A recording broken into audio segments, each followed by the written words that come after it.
is up, gamer? So we finally finished playing God of War Ragnarok, but throughout the journey I was really getting frustrated fighting the Berserkers like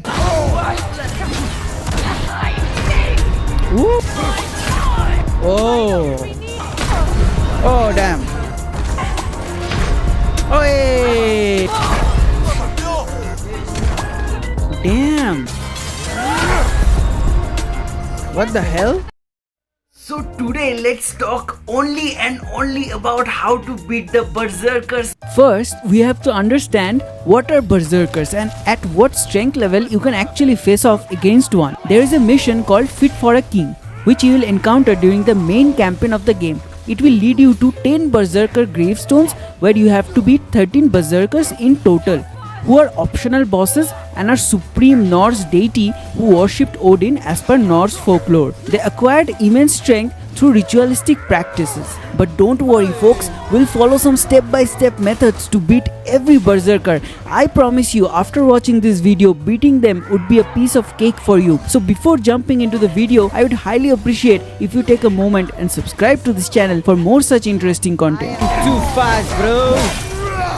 Step 1. Follow Berserker attack patterns. Berserkers have very predictable attack patterns. Pay attention to their movements and learn to dodge and parry their attacks in the first 1 or 2 goes. Step 2. When you feel confident about their movements, now it's time to get through the first few minutes. The very first thing I usually do is I start spamming my runic combos one after another to not give them a place to move at all.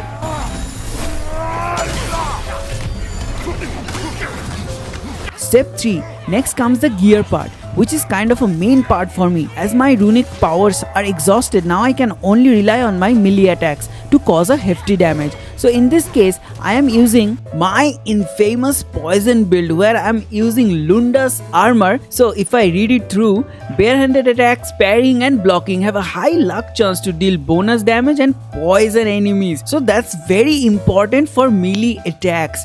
And also at the same time on the wrist armor, I'm using Lunda's Loss Bracers. It will give me an increase of 20% on the damage. On the waist armor, I'm using Steinburn Waist Guard. Gives me a lot of defense and also moderate luck chance to stagger and inflict stun damage to nearby enemies when damage is taken.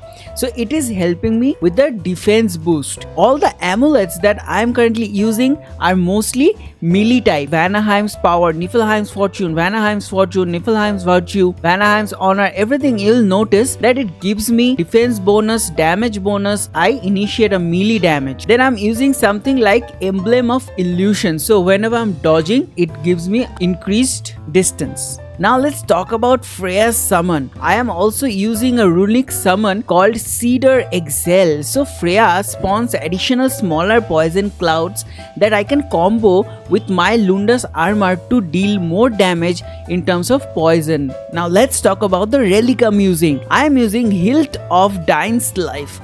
It also gives me an additional boost of cedar poisoning, leaving behind a hazard that helps me poison the enemy farther. So when I am doing a lot of melee damage with my bare hands, I am also poisoning with Lunda's armor, with my relic, and also at the same time with Freya. Remember that with this build, you have to keep building poison in the circle before you hit them again with your other weapons. So if you are at this point in the video, that means you are really finding it interesting so far. So take a moment and hit that like button, and if you have any feedback, mention it in the comments below. I would be happy to answer. Step 4. Now next is Spartan Rage and timing.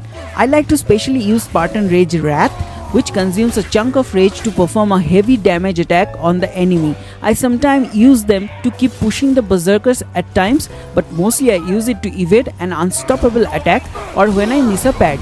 On top, I am specially using an enchantment of Boon of Wrath.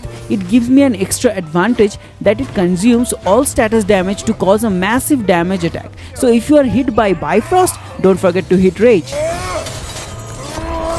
Step 5. Last but not the least, Be real patient with Berserkers. Don't be too greedy. When the Berserkers' health bar is at risk, they get really serious and feisty. And also remember, gaming is fun, so don't get easily discouraged if you lose a few battles. My build will definitely help you make it real fun defeating the Berserkers.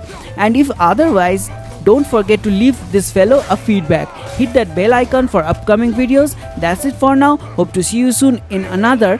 For now, ciao ciao.